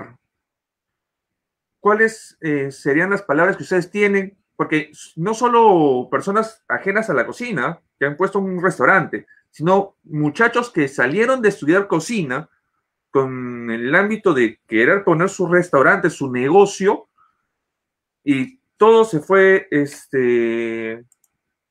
a lo bajo. ¿Te das cuenta? Entonces, David, ¿cuáles serían, por ejemplo, tus palabras hacia estas personas que han puesto su negocio y que están perdiendo esa energía? ¿No? Bueno, yo la verdad es que he conversado con varios empresarios que están en el suelo prácticamente hoy en día. Y yo creo que palabras no hay muchas en realidad. ¿Eh? Yo creo que eh, no sé, es como cuando se te muere un familiar. Yo creo que no hay ninguna palabra que de una u otra forma pueda consolar la pena, la rabia, la angustia de todo lo que está sucediendo. Y lo que sí yo los invitaría a tranquilizar un poco, a tener un poco de pecho frío y sentarse a reflexionar de cómo yo poder reinventarme frente a la situación de lo cual estoy viviendo. Yo creo que es la última gran herramienta que uno podría vivir frente al tema. Son pocas cartas las que hay que jugar, es mucha la inversión que existe, efectivamente. Un poco también Alejandro lo mencionaba, hoy por hoy, que otra de las partes también que olvidé mencionar es el tema de las cocinas dark, las cocinas ocultas. En Chile, por lo menos hoy día, están en boga, en un furor máximo, que son estas cocinas pequeñas que son de arriendo. ¿Ya? Un empresario, por si no lo conocen, explico brevemente, un empresario dispone de unos metros cuadrados, dentro de este metro cuadrado coloca unas 3 o 4 cocinas, la cual cuenta con absolutamente todo y solamente sirven para producción y se arriendan a microempresarios y una persona, un chef o una persona que tiene destinado un delivery va, arrienda la cocina por el día o por una cantidad de horas, llega a su producción, la retira y pasa a la siguiente persona a hacer la producción. Eso hoy día, si en Chile está en boga, si está tomando las riendas, es porque claramente ya la gente no está pensando en retomar los lugares de producción que tenían o sus restaurantes. Si bien es cierto, sí, la demanda sigue con la necesidad de tener la alimentación, porque, bueno, es una necesidad básica, y siguen vendiendo, obviamente, sus productos, pero ya no desde el local de la producción, un poco tomando en cuenta salón comedor o el espacio donde uno se sentaba a disfrutar de la comida, ya no va a ser un lugar o por mucho tiempo, en lo cual lo vamos a retomar. Y seamos honestos, a lo mejor el desconfinamiento se produce, se levanta todo esto, pero yo tengo grandes dudas de que la gente salga corriendo a llenar los restaurantes o los pubs o los hoteles, como sucedió en Europa, como lo hemos visto un poco en Europa. ¿Por qué? Porque claramente la recaída del COVID ha sido un poco más fuerte, y ahí Jonathan quizás a lo mejor nos puede dar grandes experiencias de qué es lo que está sucediendo. Quizás los españoles son muy parecidos también a los sudamericanos, a los americanos en general, de forma de vivir, etcétera, de comunidad. Y nosotros estamos viendo esto con los ojos tremendamente abiertos porque tenemos susto con respecto a ese tema. O sea, yo creo que si nosotros no ponemos atajo a esto, nos va a rebotar en la cara, y yo creo que todo el mundo tiene que tener o quiere tener el cuidado necesario. ¿Para qué? Para que lo poco que podemos invertir hoy día sea lo más productivo posible y no perderlo a la vuelta de la esquina. Porque sería terrible que pudiésemos invertir, parar nuevamente este restaurante para que lo llenásemos. ¿Para qué? Para que nos dure 15 días, 20 días y nuevamente los países se cierren, nuevamente entren en confinamiento o en grandes cuarentenas y nuevamente volvemos a perder la inversión. Entonces, ¿qué es lo que yo le digo a este empresario? ¿A qué lo invito? A hacerlo suficientemente cuidadoso, y por eso lo hablaba un poco en la primera exposición. O sea, hay que tener claro que hoy día la tecnología, de tanto que arrancamos de una u otra forma los chefs, porque seamos honestos, la gran mayoría de los chefs quiere ser lo más romántico posible, y si puede hacer la bechamel o si puede volver a hacer la demi-glace, ojalá esas 48 horas como se hacía hace 50 años atrás, lo va a hacer porque cree que es un plus. Hoy día esos plus no podemos darnos el lujo de hacerlo. No podemos darnos el lujo de hacerlo por un tema económico, por un tema de mano de obra calificada, como lo mencionaba anteriormente, por un tema de que no sabemos si vamos a tener nuestros restaurantes con los salones llenos, y lo más probable es que no. Y de hecho el desconfinamiento en muchos países, por lo menos en Chile, te dice, ok, puedes abrir tu restaurante, pero con una capacidad de ocupación del 25%. O sea, nada, si tú tenías 100 personas para atender, vas a atender 25. Y los que hemos estado detrás de una cocina, tenemos súper claro que con 25 comensales no hacemos nada, absolutamente nada. Entonces, ¿a dónde va? ¿Dónde está la visión? La visión está en yo vender ese mismo producto, o quizás transformarme en ser el especialista de un único producto que a lo mejor era la estrella de mi restaurante, y venderlo. Y a lo mejor lo vendo a la casa directamente al comensal, o a lo mejor lo vendo a la empresa, o a lo mejor lo vendo a un evento, etcétera. Y eso va a abrir los ojos y va a sacar este velo, obviamente, de la cara, y va a descubrir un nuevo mundo gastronómico, un mundo nuevo que yo creo que lo teníamos, siempre lo tuvimos, pero nunca quisimos echar mano. Y hoy día, frente a la pandemia, vamos a tener que hacer uso de él. Llámese de cocina al vacío, cocina de 24 horas, utilizando equipamientos especiales para retermalización, maquinaria que me va a poder servir para poder hacer los procesos. Y ojo, incluso el tema de la adquisición de las materias primas. Yo creo que hoy día ya nadie va a comprar las cebollas con la piel para poder procesar o picarla dentro de la cocina. Idealmente, si llega un proveedor y me vende la cebolla en brunoise, la cebolla en julienne o la cebolla cortada en dos, claramente voy a preferir eso. ¿Por qué? Porque es lo que me va a ayudar a controlar los costos, a manejar las mermas, a tener una producción mucho más acotada y a evitar de una u otra forma una cantidad de mano de obra dentro de la cocina, de mano de obra calificada dentro de la cocina, en procesos, perder tiempo en procesos. Cortar tiempos. Que yo los voy a necesitar para cortarlos para una producción mucho más eficiente. Pero eso no es una merma gastronómica, al contrario, abre mucho más campos, se relaciona de mejor forma, el espectro se amplía y da oportunidades con respecto a otro tipo de procesos o a otro tipo de empresas que también se pueden desarrollar. Entonces, por ahí yo creo que hay que empezar a reinventarse no solo el empresario, sino que yo creo que el universo completo de la gastronomía tiene que tener una modificación. Creo yo. Quizás por ahí estoy equivocado. Ojalá que el desconfinamiento y nuestra vuelta a la normalidad sea lo más parecido a lo que fue hace 6 meses atrás. Pero lo dudo. Esa es mi apreciación. Yo creo que no es así. Jonathan, justamente David te había pasado a ti de taquito la palabra. ¿Tú qué opinas más o menos? ¿Qué consejos puedes dar a las personas? Ya sabemos que, por ejemplo, España, muchos restaurantes han abierto, inclusive los bares, ya. Los adultos pueden estar tomando su cerveza y al costado ya están permitiendo el carrito con el niño, con el bebé, ya que él tome su leche y acá el señor con su cerveza o su bebida. Acá en Perú, por ejemplo, está el 40%, ya menos para lo que es la apertura de algunos restaurantes, y no todos los restaurantes. En España, ¿cómo lo están trabajando ustedes?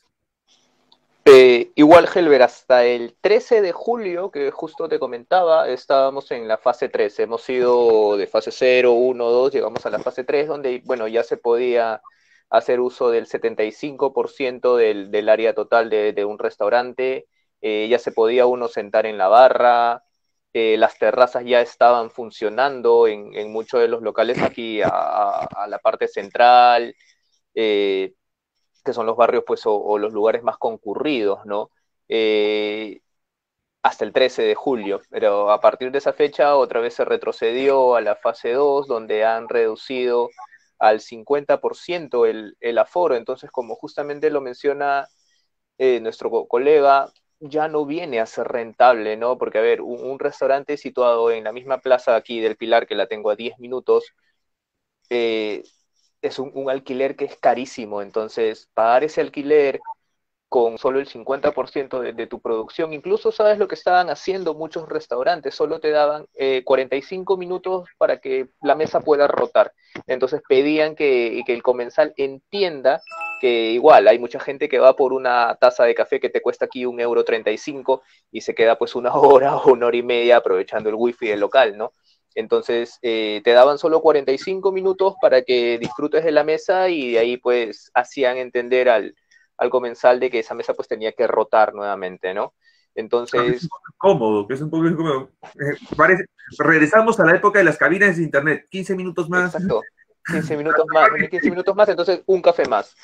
Pero a ver, que aquí el negocio en los bares que empiezan a partir de las 5, 5:30 de la mañana, es café, es de 5:30, basta que abra 5:30, 6:30, te puedes vender 50, 60 cafés, ¿no? Aquí esa es mucho la cultura, la hora de los vermuts, aquí 3, 4 de la tarde, las meriendas.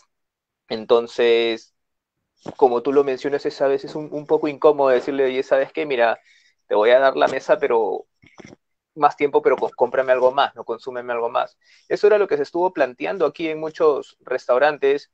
Hay otros restaurantes que decidieron simplemente no abrir porque iban a trabajar para pérdida, ¿no? Ya que su ingreso no iba a ser el adecuado, no les iba a resultar. Entonces, nuevamente aquí los alquileres, dependiendo la zona, pues hay que pensarlo dos veces, ¿no? Y más si estás en alguna zona central, o cerca aquí a lugares turísticos, ¿no? Entonces es un poquito más complicado, ¿no? Yo creo que mi consejo en realidad pues sería volver a reestructurar el negocio, ¿no? Como justamente lo mencionó el chef Adolfo, hay lugares que cambiaron pues de rubro drásticamente, aunque duele, ¿no? Como lo mencionó nuestro otro colega, es como perder a un familiar, ¿no? O sea, meterle todas las ganas, todo el punche, todos tus sueños, ¿no? Y sentir que de un momento a otro, ¡plá!, un baldazo de agua helada y al diablo el sueño y no vas a poder hacerlo, ¿no? Entonces es muy frustrante, ¿no? A veces uno no sabe en realidad pues qué hacer, pero igual si tienes el local y tienes tus productos, pues tratar de buscar una reinvención, ¿no? lo que mencionan, este tipo de vender experiencias, como lo hizo estos restaurantes en Perú, ¿no? Terminar de preparar el plato en casa, ¿no? Te mandaban empacados al vacío los productos, te decía cuánto tiempo tenías que ponerlo a regenerar y pues otra vez vivir la experiencia que quizá pues sea factible, ¿no? Dependiendo de la filosofía del restaurante también que lo pueda manejar, ¿no? Porque yo tampoco me imagino pues comiendo un plato de un restaurante, pues 5 tenedores en mi plato de loza, ¿no? O en mi plato de Inca Kola. Entonces, como que no era un poco el tema, ¿no? Me parece un poquito controversial eso, ¿no? Ya cada restaurante pues definiría, pues, ¿no? Bajo su concepto, lo que quiere manejar, pero es un poco complicado también, ¿no? Llegar a concebibilizar esa idea. Y hablando, por ejemplo, de países turísticos, un país que siempre se ha caracterizado por el turismo es México. ¿Cómo se podría, qué consejos más o menos podrías tú ofrecer, Alejandro, a estas personas que con negocio y que se les ha ido en bajada, que han ido perdiendo esperanzas? Sí, acá la historia es la misma, con un poco más compleja que en otros países. Por ejemplo, sabemos bien que en algunos abren un horario de comida, luego cierran y luego abren horario de cena. En México no, en México es corrido desde que abre el restaurante hasta que se acaba la noche. Entonces eso hace que todavía sea más complicado el mantener unas jornadas de trabajo tan largas, con una carta tan extensa, porque aquí hay restaurantes con cartas enormes. En Europa hay restaurantes especiales, por ejemplo en España, de pulpos, las pulperías, y venden pulpo. Y hay gente que tiene su negocio de arroces y venden arroces. Ese es un negocio un poco más factible el día de hoy. El día de hoy, cuando menos en esta parte que me toca en México, esa sería mi recomendación: buscar que sean especialistas en 2, 3, 4 productos simples y que el mismo producto traten de hacerlo para comer ahí, para entregar, y para venderle a tiendas de conveniencia, y para venderle a supermercados, y para venderle a otro tipo de tiendas donde uno pueda ir a la gasolinería y pasar y bajarte a recoger algún tipo de alimentos que tú ya sabes que llegas a casa, lo calientas y lo consumes de la manera más tradicional posible.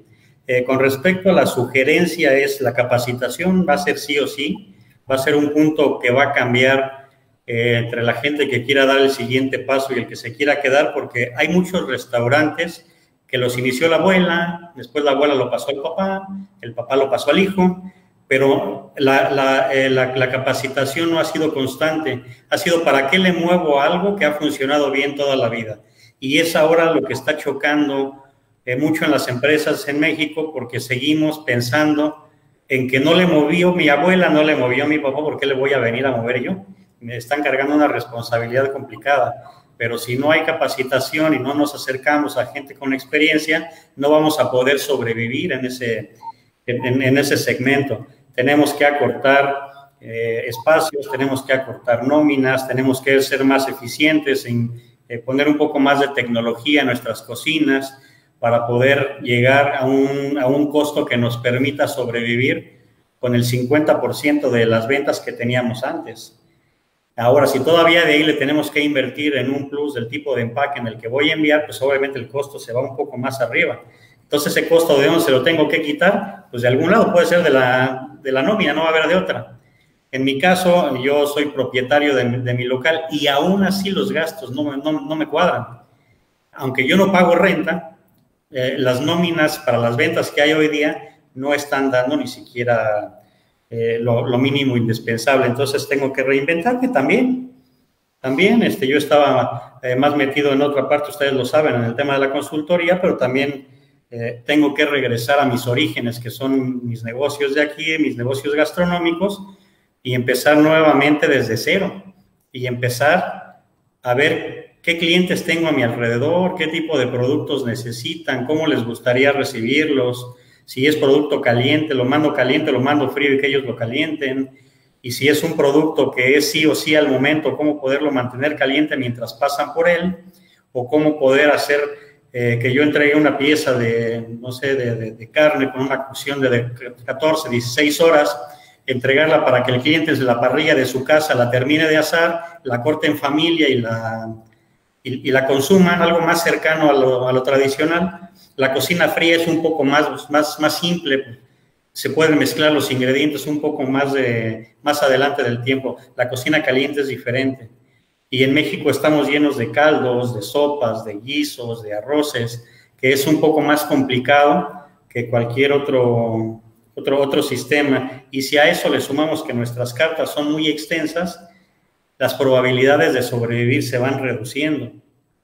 Y también nosotros tenemos la experiencia de la pirámide. Los restaurantes caros forman la pirámide más alta, pero hay un segmento más corto. Cuando vamos bajando de la pirámide hay un poco más de clientes, pero el precio es menor. Si yo bajo más la pirámide, tengo mucho más gente, pero a menor precio. Entonces, hoy día los que están sobreviviendo son los que tienen la base de la pirámide, que es la comida del pueblo. Y la comida del pueblo es lo que encontrábamos antes en la calle. Entonces, tenemos que volver a partir del origen, porque nuestro volumen más alto está en la sociedad que tiene que salir a la calle a trabajar y que tiene que pasar a comer sí o sí. O tiene que comprar para llevar o tiene que salir a comprar. Porque finalmente los que están en un segmento que trabajan en su casa están despreocupados, finalmente se cocina en casa y ahí se come bien, ¿no? Pero ya el salir día a día, los que tienen que trasladarse 1 hora, hora y 20 para llegar a su oficina, no hay manera de regresar a casa a comer. Entonces tengo que comer lo que está a mi alrededor y por precio ya no podré ir a los restaurantes que yo acostumbraba. Entonces tengo que acercarme a un segmento diferente. Entonces si bajamos un poco en la pirámide, creo que puede haber un poco más de equilibrio, cuando menos con respecto a los costos. Perfecto. Hablando del tema de guisos, el tema de arroces, preparaciones, Ecuador también es un país que tiene muchos guisos, muchas preparaciones de este tipo. Cuéntanos más o menos qué consejos podrías dar tú, Javiercito, a las empresas y en el ámbito, por ejemplo, tú que estás en un hotel ya en Guayaquil, ¿cómo se podría hacer? Bueno, algo de lo que hemos hecho, estuve en el hotel antes, ahora estoy en un club. Entonces, sí, algo de lo que hemos hecho es, creo que tomar un poco de todas las ideas que se han hablado aquí, esto de la cocina de productos empacados al vacío, que casi que terminas en la casa de cocinar, ya lo estamos haciendo. Sin embargo, hay una tendencia aquí en el país muy importante hacia que se está volcando hacia la cocina criolla, hacia la cocina de casa. Y me imagino que según lo que hablaba ahorita Alejandro, no es solamente en Ecuador, sino es algo común que está pasando en muchos países. Y te puedo decir que la mayor parte de personas que están emprendiendo en algún negocio lo están haciendo en el ámbito, están haciendo comida criolla, comida tradicional, comida de la abuela, comida de casa. Entonces, yo creo que esas recetas que están a veces incluso ocultas o que solamente se las puede degustar en la casa en un domingo, en un almuerzo con la abuela, pues sería bueno dar a conocer esa cultura gastronómica de cada ciudad, de cada país, que está un poco, que no se muestra todos los días. Entonces, acá, al menos en Guayaquil, está en boga este tipo de comida criolla. O sea, todo el mundo está haciendo, se volcó a la comida criolla, está haciendo platos típicos, y personas que a veces ni te lo imaginas están haciendo, como que se puede decir que es una competencia de quién hace la mejor comida criolla, y creo que eso es bueno para un país a pesar de todas las circunstancias que estamos viviendo, porque personalmente mi visión que yo tenía de acá de mi país es que nosotros tenemos una comida muy rica en productos, es una gastronomía muy apetecible.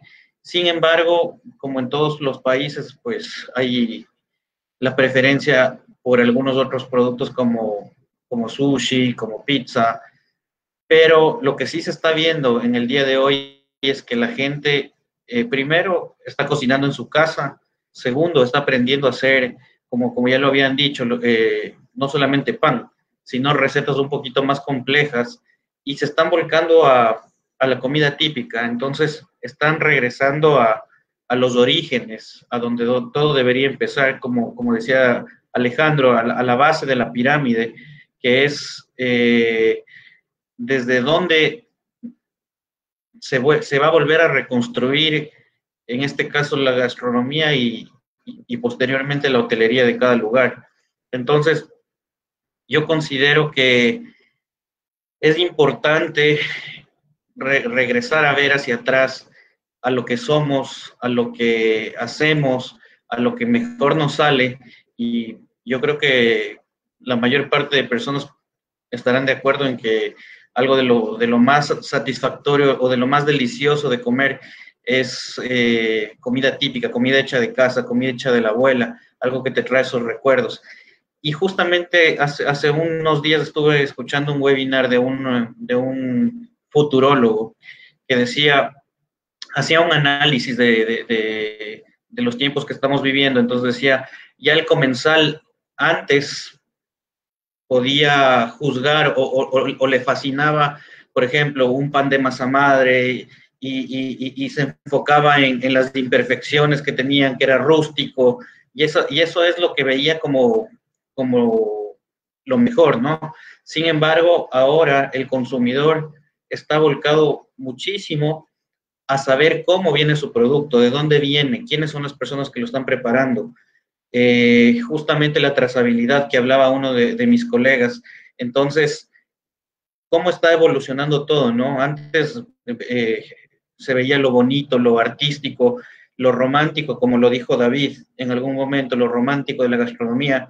Sin embargo, ahora ya a lo que tenemos que apuntar, primero yo creo que es comida tradicional hacia lo nuestro, y segundo, a la trazabilidad, a los alimentos que sean saludables, más que saludables, que sepamos de dónde vienen, cómo se hace. Entonces, muchas empresas, incluso el club, ha hecho sus videos explicativos de cómo estamos haciendo, cómo preparamos la comida, porque la gente tiene que ver eso. Eso es lo que tú tienes que mostrarle ahora. Antes le enseñabas cómo el chef salteaba y salía el fuego del sartén. Ahora tienes que enseñarle cómo desinfectas, todos los procesos que estás haciendo tú antes de llegar a la cocina, lo que decía Adolfo, de cómo le dices a tu cocinero o a tu personal dónde tienen que guardar las cosas, cómo tienes que llegar, que tienes que llegar con otros zapatos, y todo eso no solamente es hacia adentro, sino hacia afuera, enseñar a la gente, mira, esto es lo que estamos haciendo y este es mi aseguramiento de la calidad para que tú puedas consumir el producto que yo te estoy preparando. Perfecto. Javier. Chef Adolfo, ¿alguna palabra de repente que usted pueda aportar? Sí, muchas gracias. Breve nomás. Yo manejo 6 restaurantes. La cadena Puntasá tiene 6 restaurantes, y estos 6 restaurantes, pues evidentemente nos congregan a ver de qué manera los podemos atender. Actualmente tengo cerrado 3, en realidad 4. Estoy devolviendo 2, me voy a quedar con 4. Estamos abriendo solamente 2 por el momento, y abriremos un tercero dependiendo cómo las cosas se vayan dando. ¿Qué es lo que hicimos? ¿Qué es lo que hice como cocinero, como chef, como responsable de ejecutivo de estos restaurantes?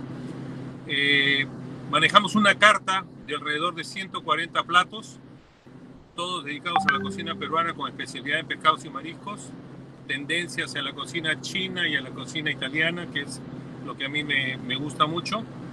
Pero lo que hicimos fue un focus group con un gran número de amigos y clientes, a los cuales les enviamos una carta para que nos digan ellos cuáles son los platos que ellos más prefieren, que ellos añoran.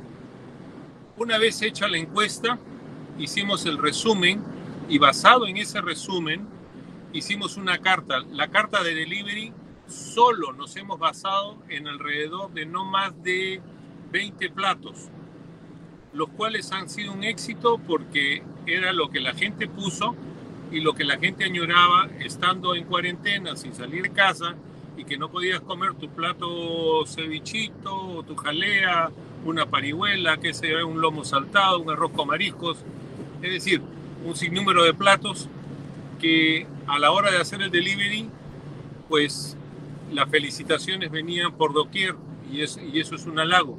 Pero a todo esto nos tuvimos que acomodar también en que la gente estaba viendo ahí ante el miedo y el temor de cambiar la forma de enviar el delivery en envases que sean biodegradables para ser amigables con el medio ambiente y poder hacerles entender también de que los empaques en los cuales iban a venir evidentemente también eran biodegradables. Esto fue un punto a favor también, la forma de cómo empacarlos, porque a la hora de yo enviar los platos les hacíamos un empaque como al vacío, pero en unas máquinas térmicas, donde la persona una vez que abre su bolsa se encuentra con un producto inocuo, lo digo así para que realmente vean de que eso tiene un resultado extraordinario, porque el feedback en el Facebook o en el WhatsApp o en las comunicaciones de vía correo electrónico decían qué bueno, espectacular el envase, la forma, pero también los protocolos del motorizado. ¿Qué hicimos nosotros? En lugar de votar a nuestros empleados o que ellos perdieran el trabajo, capacitamos a nuestros mozos para que los mozos sean los propios embajadores de nuestro negocio y que ellos lleven el producto. Como ya los conocen porque los han atendido y servido en salón, ver una cara amical, una cara a la que ya estás acostumbrado y que de repente ha manejado tus gustos cuando tú has venido al restaurante, resultó un golpe extraordinario y un buen punto a favor. Y lo digo porque esto también puede servir de ejemplo para quienes lo estén pensando hacer, ¿no? Entonces, esa sumatoria de acciones y actitudes ha generado que ahora que vamos a atender en salón, nos hemos ido de 15, 20 platos a 40, no más, con productos similares, donde podamos manejar ciertos stocks, donde podamos manejar mermas, donde buscamos, yo tengo un dicho que dice, maximizar costos no significa bajar calidad. Podemos encontrar el mejor producto al mejor precio, hay que buscarlo. Por eso no es que hay que tener uno, dos, tres, un solo proveedor, sino que hay que tener 2, 3, 4 proveedores donde puedas ir viendo y la oferta y la demanda te va a ayudar a ello. Eso es lo que se tiene que hacer. Ese es el cambio que un cocinero debe de hacer bajo la responsabilidad que le toca. Porque en este caso, los empresarios van a querer ganar dinero, van a poner un negocio para ganar dinero, pero eres tú, el cocinero, el que tiene que generar de que ese cambio y ese final y ese resultado sea lo que tu empresario o la empresa desea. Entonces, yo creo que todos nosotros estamos capacitados para ello y que esta oportunidad que es realmente adversa, llamada COVID-19, nos ha ayudado a poder entender la vida de otra manera y saber de que podemos cambiar, podemos hacer un upgrade, podemos hacer algo diferenciado para poder trascender, para poder ser único, para poder llamar la atención y que esto realmente ayude no solo a generarnos el volver a nuestros fuegos, a nuestra cocina y a lo que nos encanta y nos gusta y ver a nuestros clientes, sino que también nuestros colaboradores se van a ver recompensados por esa paciencia, por ese altruismo, por esa solidaridad y por ese saber esperar. Dicen, no hay cosa que dure 1000 años, ni cuerpo que lo resista, pero sabemos de que con fe, con compromiso, con actitud y sobre todo con perseverancia. Sabemos de que la cocina nos inspira y que esa es nuestra pasión. Así que busquen lo mejor y hagamos lo mejor que podamos por el bien de todos nosotros. Muchas gracias, de verdad, Chef Adolfo. De verdad es un honor tenerlos a cada uno de ustedes. Nombrar nuevamente al Chef Alejandro Vacías de México, al Chef David Calqui de Chile, al Chef Javier Ponce de Ecuador, Jonathan Gastulo de Perú, radicando en Zaragoza, España, Adolfo Perret, un gran maestro, un gran amigo de acá de Perú. Y de verdad, darles las gracias a todos y a cada uno de ustedes a nombre del señor Marcos Vegaso, jefe de comercial, la señora María Angélica Alejos, la coordinadora de las carreras profesionales, al señor Miguel Díaz, el coordinador del curso de formación continua, la señora Marta Aramburú, la gerenta general del Instituto Libertador, la señorita Stephanie Chumpitaz y Carlos Melgar de Comunicaciones, y un agradecimiento especial también para el profesor Manuel Arcos, que nos está ayudando, y a toda la plana de personas que nos están ayudando del Instituto Libertador. Les damos las gracias a ustedes por su tiempo, por su profesionalismo, y decirles que de todas maneras esperamos tener un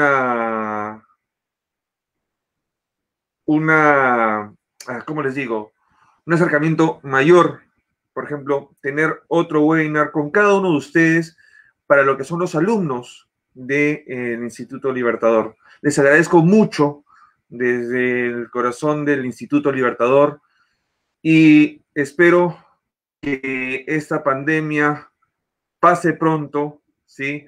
Que el evolucionar de cada uno de los cocineros del mundo sea mejor, con los consejos que nos daba Alejandro con el tema del chicken hot, el cook and chilled, y ver mucho el tema de las APPs que nos decía, por ejemplo, Adolfo, y seguir adelante.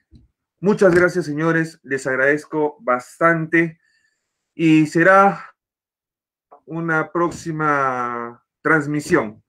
Chef David, Chef Jonathan, Chef Adolfo, Chef Javier, Chef Alejandro, les agradecemos bastante desde Perú a cada uno de ustedes y mil gracias. Gracias a todos los que nos han prestado atención el día de hoy, que nos han visto. Y bueno, ¿y alguna otra palabra que deseen dar ustedes? Hasta pronto. Hasta pronto. Y esperemos vernos alrededor de una mesa con una buena comida y unos buenos mostos, buenos vinos. Lo mismo va a sugerir, entonces, que ponen la casa los chicos de Perú. El chef Adolfo dice que va a poner uno de los restaurantes y Chile trae los vinos, ¿sí? México traerá las carnitas, ¿sí?